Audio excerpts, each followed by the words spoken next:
Чи хизээ хамгийн сүүлд би хайрлагдаж байна. Би аз жаргалтай байна гэсэн мэдрэмж авсан бэ. Хэрвээ энэ мэдрэмжийг ерөөсөө нэг аваагүй жоохон утсан бол энэ рил чамд хэрэгтэй.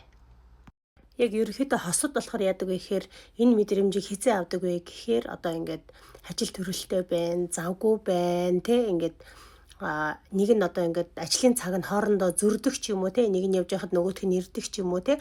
За дээрэс нь хүүхэд гарсны дараа эмэгтэйчүүд ерөнхийдөө хүүхэдтэй хамгийн их ач холбогдлыг хүүхэдтэй өгдөг. Тэг нөхрөө мартдаг. Хүүхэдтэй болохоор хайр минь те өстэй инхри ялдан минь ингээд бүх сайхан үгээр хэлдэг боловч энэ үгээ нөхөртөө хэлдэггүй. Нөхөр нь ингээд цаанаа ингээд битүүх ингээд нэг жоохон хатаархч байдаг. Энэ үгээ надад бас хэлдэгч болоосоо мэдээж хүүхэдтэй хайртай. Мэдээж одоо их хүүхдийн энэ нандин харилцааг ингээд ойлгоход аюу хэцүү.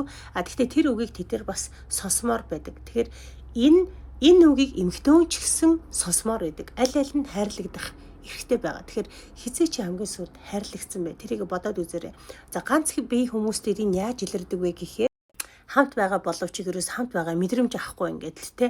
Дээрээс нь ерөөсөө намайг хайрлж байна. Энэ хүн надтай урт хугацаанд цаашдаа үерхэд явах юм уу? Би зүгээр төр зүрийн харилцаа юм уу?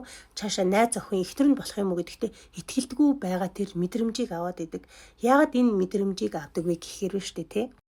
Утсандаа хит их авцсан утсаа ухаад байдаг те. Хажууд нь маш сайхан хайртай хүн байгаад хахад тэр хүний үн цэнийг ойлгохгүй ингээд утсаа ухаад ингээд скролдод идэг. За дээрээс нь хоолнд автдаг. Янз янзын хоол идмээр байдаг. Гарын хоол идгээд ингээд нэг хоёр хүний одоо болцоо нэг хоол идэх юм шиг болцсон те. Ингээд ямар хоол идэхүү сүулдэ баг идэх хоол нь отгой байгаа л те. Ингээд нөгөө байнгын идсэн хоолноос ингээд уйдаад байгаа байхгүй. Тэгэхээр ингээд байнгын хоолнд хэтэрхийх автдаг те. Ингээд хоол идэхэд хинч комплейн хийхгүй, хинч асуудал гаргахгүй. Харин одоо хоёр хосын харилцаанаас болохоор хүн байнгын ингээд асуудал хүсч яадаг. Би чамтай ярмаар байна, би тэгмээр байна гэд. Тэгээ тэрний оронд яг амттай сайхан хоол идчихээр энэ аягүй тийм гоё болчиход байгаа байхгүй юу? Тэгээд дээрэс нь ажилдаа автдаг. Ажилдаа илүү их улаардаг те. Одоо ингээд одоо хосын харилцаанаас ямар нэгэн ингээд нэг ахицтай, дэвшилттэй юм гарахгүй болохоор тэд нар яадаг вэ гэхээр ажилдаа илүү их анхаарал эхэлдэг те. Ажилдаа илүү шургуу болдог те. Ажил дээр ингээд оройжин суудаг те.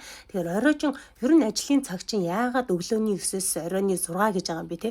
Тэгэхээр энэ хооронд чинь энэ чинь ажлын цагаа энэс цаадах чинь чи одоо ар гэр бүл те. Одоо хайртай дотны бүх хүмүүстэй цагаа зарцуулах байтал энийгээ зарцуулах ажил дээр өнгөрүүлээд идэг. Энэс болоод асуудал үүсчээд идэг те. За ажлаа тараад ажлынхантайгаа шоуддаг те. Гэртээ ирэхгүй оройтдаг. Ингээл гэрт нь ингээл ихнэр нь хүүхдээ хараал те. Ингээл аль талдаа нэг тийм стресстэй. Тэрийг болохоор юу гэж боддог вэ гэхээр одоо ингээд ажлынхаа стрессийг тайлаад юм уу, ажлынхаа ажил амжилтыг батлаад бид нар ингээд шоудлаа гэж боддог.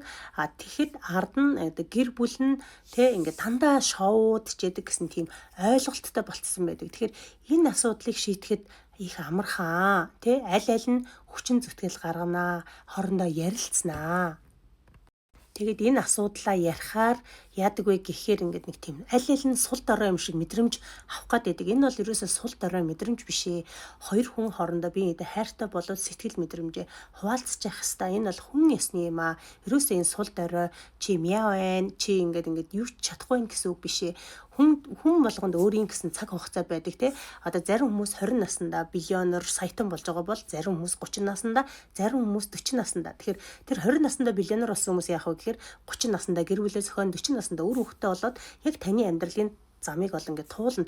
Одоо таны энэ амьдралыг хизээ туулах вэ гэдэг чинь л юм сонирн байдаг байхгүй. За тэгэхэд 30 наснда биллионер болж байгаа бол одоо гэр бүл айл уршид тогтоочоод дараа нь тэр юм аяж байгаа. Тэгэхээр ямар ч одоо хэрвээ ингээд нэг зөв явал зөөлөн зам бол ингээд штэ те. Яг тэрнтэй адилхан хэрвээ чи яг л зөв амьдарч байгаа, зөв зүйлийг хийж байгаа одоо нэг те. Сайн карма хийх юм бол сайн кармагаа авна, муу карма хийх юм бол муугаа авна гэдэг шиг хэрвээ чи яг өөртөө үнэн байгаад, өөрийн чинь сэтгэл мэдрэмж гоё байгаад тэ үнэхээр гоё байх юм бол амьдрал чамаг үнэхээр шагнана. Чамаг гоё зүйлүүд маш их хүлээж байгаа. Тэгтээ шагнана гэд тэрийг хүлээх биш, чамаас бас жоохон хүчин чармаалт, жоохон юм мэдлэг тэ чамд нэг тийм коучинг, дасгал сургуулилт тэ одоо чамаг чиглүүлдэг багш хэрэгтэй юм а. Чамд үнэхээр энэ хэрэгтэй бол надтай холбогдорой. Би бол intimacy coach. Intimacy гэдэг бол дотны харилцааны коуч. Мэдээж юунд секс багтж байгаа, дотны харилцаа багтж байгаа, сэтгэл мэдрэмж багтж байгаа, бүх зүйл багтж байгаа. Гэр бүл амгалан бол бүх зүйл амраа болно.